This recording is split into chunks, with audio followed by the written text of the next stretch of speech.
Hello, it's Wednesday, May 24th, 2017. You are listening to Inception Radio Network, voice of the fringe majority. This is Carol Carl with UFO Headline News. Tonight, sky watching can include a little bit of stargazing. You can look for Deneb, the brightest star in the constellation Cygnus the Swan. The night sky chart that you can see later at UFOHeadlineNews.com will show you a lovely view. It depicts what you'll see toward the northwest in mid to late evening during the month of May. It's a view from mid-northern latitudes, but with a little imaginative juxtapositioning, you can see what it's like from where you are on planet Earth. It's by looking in this direction you can get a good look at the bright star Deneb. That ought to be visible even in tonight's moon-drenched skies, according to earthsky.org. This star is part of not one, but two striking star patterns, or asterisms, and it's one of the most distant stars we can see with the eye alone, well over 1,000 light-years away. Deneb is part of the summer triangle asterism pattern. Along with the stars Vega and Altair, it's that triangle. It's going to be well up in the east in mid-evening next month. On these northern hemisphere late spring evenings, you might not be able to see the whole summer triangle until later at night. The star Altair will be the last of these three stars to rise, but you can see the bright star Deneb. It's to the lower left of Vega, and it's the summer triangle's brightest star. Deneb is also part of something, a smaller something, a cross-like pattern. It's the brightest star in the constellation Cygnus the Swan. If you look at that cross-like pattern indicated on the chart you can find later, you might be able to imagine Deneb as the point marking the short tail of the long-necked swan flying toward the south. And this is how early Arabian stargazers saw it. The name Deneb comes from the Arabic and it means tail. In sky lore, Deneb is often said to be the tail of the swan. And don't forget that little star Albireo, A-L-B-I-R-E-O. That marks the swan's head.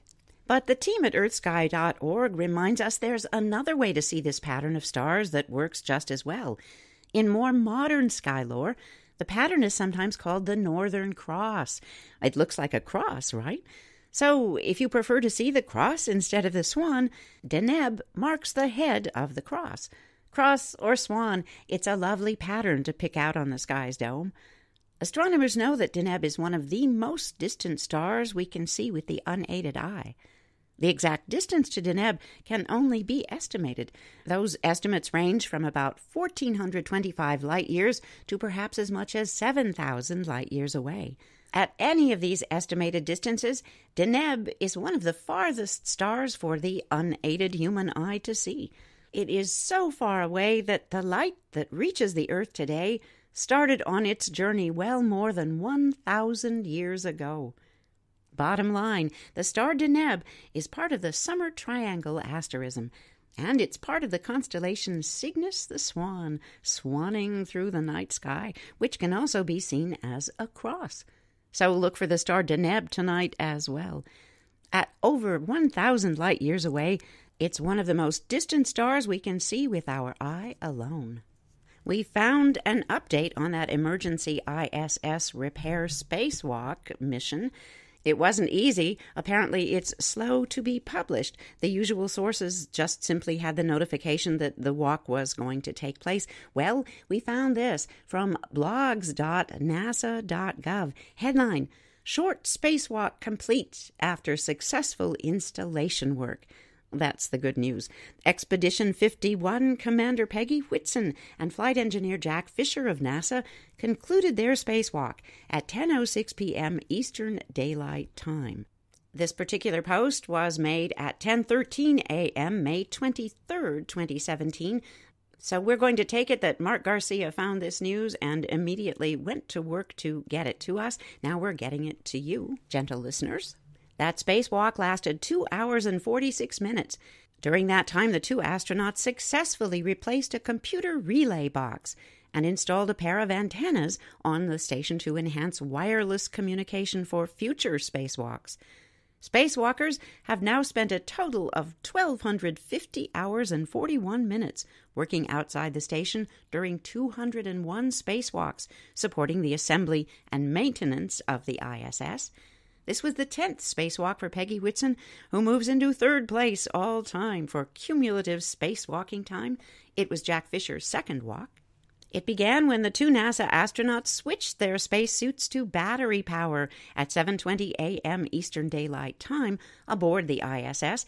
They were going to begin a spacewalk planned to last only 2.5 hours. Expedition 51 Commander Peggy Whitson and flight engineer Jack Fischer were replacing that critical computer box. Oh, and whatever did they wear?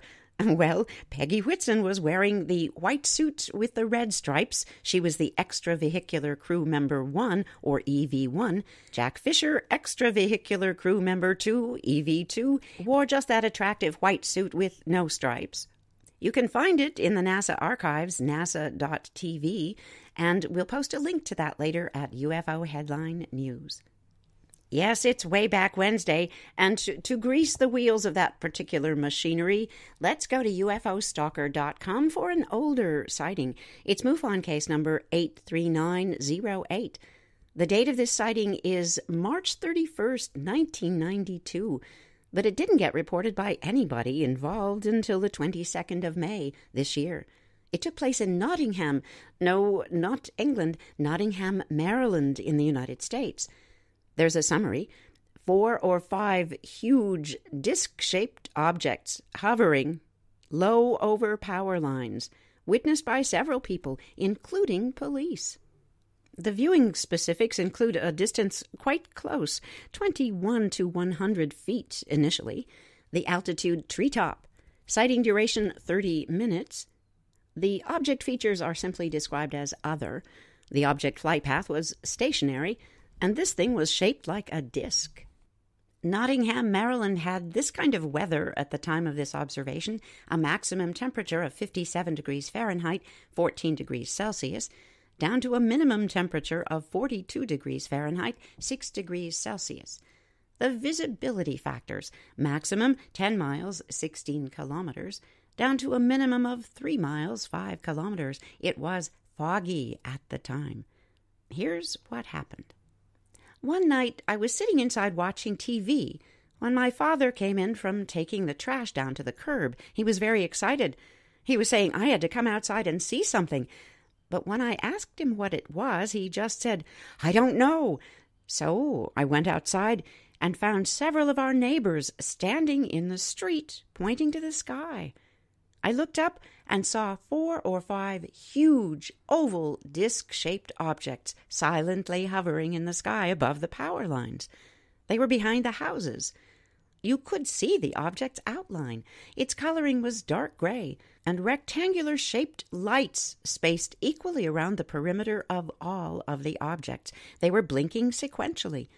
One of our neighbors called the police, who came out. They called local airports, who said nothing was flying over our area at the time.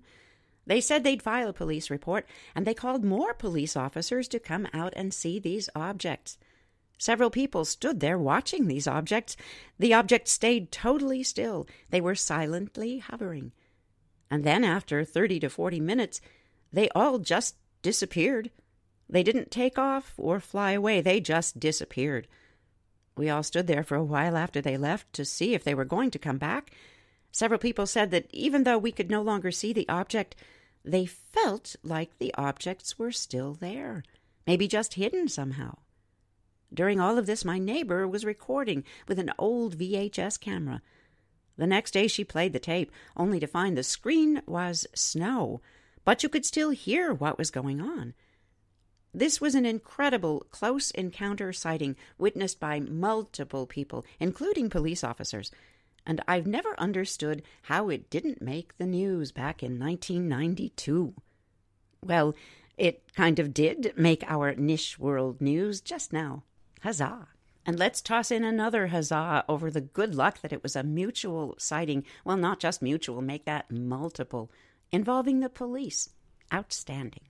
From Nottingham, Maryland to New York, New York. What say we do that? UFOstalker.com provides this MUFON case. It's number 83934. The date of the sighting, 5/23/2017. The date of the report, 5/23/2017. Here's the summary. Golden light-emitting formation. Changed. Disappeared. Sighting specifics offer a viewing distance here over 1 mile. The altitude was unknown. The entire sighting duration was 1 minute, but the object features are described as unknown. Its flight path was stationary, and its shape was star-like. There isn't any report of meteorology, so let's just read this short report. Formation of golden lights observed over Lake Ontario. The lights were in a V-shaped pattern. This was according to the other witnesses, but when I observed them, the pattern seemed more random. The oddest part is they all disappeared instantly. I'm familiar with flares used by both the United States and Canadian Coast Guards, but I've never seen them in a tight formation, and I've never seen them all burn out at the exact same moment. At first glance, they appeared to be fireworks, but they did not do the fade, flutter, descend that fireworks do. I'm startled mostly by the fact that these objects all went away instantly. This broadcaster is reminded of the famous meme of the New York Second. Perhaps that's an intergalactically known thing. Perhaps something to do with the space-time continuum? Well, we're revving up the engines on the Wayback Wednesday machine. It's purring and whirring over in the corner. It's going to take us north to Manitoba, Canada, and back to 1967, May 20th to be specific. This gets a byline for Kevin Rollison from the WinnipegFreePress.com. Whiteshell Provincial Park. The truth is out there, but so still are the answers. New Mexico may have its Roswell, Britain has its Rendlesham Forest, Nova Scotia has Shag Harbor, but Manitoba also has a claim to stake when it comes to one of the most notable unidentified flying object sightings around the world. 50 years ago, an amateur prospector saw something at a remote spot in this provincial park that changed his life and the lives of his family members, and not always for the better. No one knows for sure what Stefan Michalek saw while he was looking for signs of gold and silver in the rocks in Precambrian Shield, but numerous military and scientific experts went to that site, tested the area repeatedly, and interviewed him. And in the end, the report of the United States government-sponsored UFO project concluded that the incident was, quote, unknown, end quotes. Surprisingly, it was only a few days ago that, for the first time, Stefan Michalek's youngest son, Stan, who was 9 years old at the time, has co-written a book. It launched recently. It's about how his family experienced unwanted attention from authorities and the media. And he visited the site itself, the big bang of the incident, and the elephant in his family's life. Quote, I've always wanted to do it, and then not, end quotes, Stan said earlier this month, shortly before going to the site, accompanied by the Free Press. Quote, I don't know why. This is closure. Putting the book together is kind of a farewell, and then I'm done. This will be the first and last time. It's a chapter of our family life and history that remain before us for a long time, end quotes. What Stefan, who also went by Stephen and Steve, saw on May 20th, 1967 at about 12:15 p.m., it's now known around the world by another name. It's called the Falcon Lake Incident, and it's considered one of the most documented UFO sightings of all time. In a short 40-page booklet titled My Encounter with the UFO, which Michalek wrote a few months after the sighting in his native Polish, he had it translated into English. And in this book that he wrote in 1967, Michalek said, quote, up until the time and the events I am about to describe, I had no special interest in flying saucers and other strange phenomena one hears about time and again. Maybe they're real, maybe not, but I had never been seriously concerned about them. Not until May 20th, 1967, when I, perhaps as nobody else, or at least a very few, came in such close contact with one of those strange objects commonly called UFOs, end quotes. It seemed to go something like this. It began when McCalloch, 51, married with 3 children, and a self-described amateur prospector, went out to Whiteshell on the Friday of the first long weekend of the summer. He was looking for precious metals. As he'd done before, he stayed at a motel that used to be on the south side of the Trans-Canada Highway. At 5:30 a.m., he got up, crossed the road, and began finding his way north through the pine trees and rock formations. Eventually, Stan McCalloch got to the peninsula on top. There were exposed rocks, trees, and scrub, a lake on one side, a marsh on the other 2 sides. He was chipping away at a quartz formation just after eating lunch when he was, quote, startled by the most uncanny cackle of the geese that were still in the area. Something had obviously frightened them. And then I saw them, 2 cigar-shaped objects with humps on them about halfway down from the sky.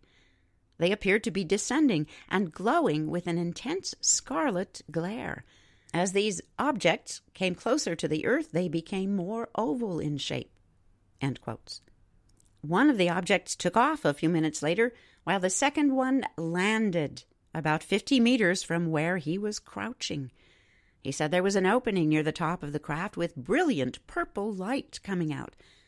After waiting several minutes, he went closer, stopping when he heard voices. Quote, they sounded human, although somewhat muffled by the sounds of the motor. I was able to make out 2 distinct voices, one with a higher pitch than the other, end quotes. Still thinking it was likely some type of new American craft, McCalloch called through the opening, at first in English. When he didn't receive any response, he called out in other languages. He even stuck his head in the opening, where he saw, quote, a maze of lights, end quotes. The opening suddenly closed, but just before the craft took off, he touched it.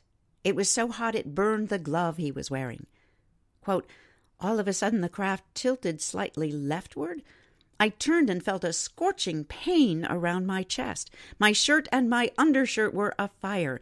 A sharp beam of heat had shot out from the craft. I tore off my shirt and undershirt and threw them on the ground. My chest was severely burned. Gentle listeners, you can see photographic evidence of those severe burns. There's a photo that shows curious dime-sized spots in a grid pattern on his chest.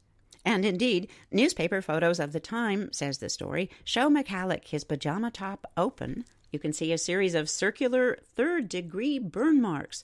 They make a square pattern on his chest. Then McCalloch began to get a headache. He started to vomit. He felt weak. He was able to stumble out of the bush, and later that evening he boarded a bus back to Winnipeg. His eldest son, Mark, drove him to Misericordia Hospital to treat his burns. Doctors there, and doctors in the United States, never could say how he got the burns. The next day he gave his first press interview, the first of many in the coming days, months, and years ahead, with media, law enforcement, government, and military authorities. A box of the booklets, written when McCalloch and the family grew tired of answering the same questions from strangers, was stationed by the front door, so Mark could just hand them to the curious. McCalloch concluded the booklet by not blaming whatever or whoever was on the craft for his injuries. Quote, the burns and suffering I'd endured were not caused by any aggressive moves of the craft or its occupants. If I'd stayed farther away from the craft, I wouldn't have been burned or suffered in any other way. I offer this warning to all who may encounter such a craft. Keep far away from it, far enough to protect yourself, end quotes. Now, who was Stefan McCalloch? At the beginning of his booklet, he introduces himself as having been born 51 years earlier in Poland, then emigrating to Canada in 1949 after the, quote, turbulent years of the Second World War that started in my homeland, end quotes. Those turbulent years included becoming a junior officer in the Polish army just before the Nazi blitzkrieg stormed in and took over that country, and then joining the Polish Home Army in resistance operations against the Germans. Because they were associated with him, his future wife Maria and her 2 sisters were arrested and sent to a concentration camp in 1943. All 3 survived. They were liberated 2 years later. So, Steve McCulloch, he was now serving with the resistance against the communist regime. He was forced to escape the country, even though Maria, now his wife, had 1 child and was pregnant with another. They didn't see each other for almost a decade. They first lived in Regina, where their 3rd child was born, and then eventually moved to Winnipeg. In May of 1967, he was working at Inland Cement, located on Kenaston Boulevard behind the IKEA, when he went off to the White Shell Park for what he figured would be 1 more weekend of looking for precious metals. By all accounts, McCulloch was not somebody who lied, and certainly was not somebody who was seeking publicity. He wanted someone to tell him what he saw. He felt it was his duty to report this to the authorities. If you go by horse, it takes about 45 minutes to get to the site located a few kilometers north of the town site of Falcon Lake. The trail's narrow, marked with a few elevation changes. There are boulders and small rocks that horses try to avoid. There are plenty of tree branches and trunks that force detours. There are streams and boggy areas you've got to cross. But at least there is a trail. When McCulloch first went to the site, he was simply walking through the bush looking for minerals. He couldn't even find the site the first time that he tried to locate it for police, and then for Life magazine. It took a month before he managed to find the site itself. A half-century later, everything has changed. Then immature trees are now mature, towering over the site. Young trees have filled in some of the sight lines McCulloch would have had. Much of that flat rock area is now covered by lichen and short plants. But the outlines of the site, and there's a drawing you can find later at UFO Headline News, these sketches were made by memory for the RCMP and Royal Canadian Air Force. It took most of Stan's lifetime to get to his father's site. Maybe it was part of his personal catharsis of finally seeing that spot, seeing it through his dad's eyes. But the overriding thought he expressed aloud was simply, quote, "What the hell was he doing here?" End quotes. Holding a copy of the hand-drawn map his father had made of the site, Stan continued to stand in place while looking around. Then he walked around, examining for a few seconds the line of quartz running through the rock. He peppered UFO expert Chris Rutkowski, who had traveled with him to the site, with questions to get a better sense of where everything was. And then he walked some more, shaking his head back and forth. And then he looked off into the distance, seeing only reeds, water, and mud where he was, and the lines of the trees in the distance. It might not have been what Stan expected. Quote, "There's nothing here to attract. There's no entrance," end quotes, he said. "But I guess this was just a stop. My dad chipped at some rocks. He took a break. And if this thing hadn't happened, he would have moved on until he was tired and then gone back to the hotel. But that's not what happened," end quotes. Seeing the site didn't shake his continued belief of what his father had seen. Quote, "I always believed that what he said was the truth.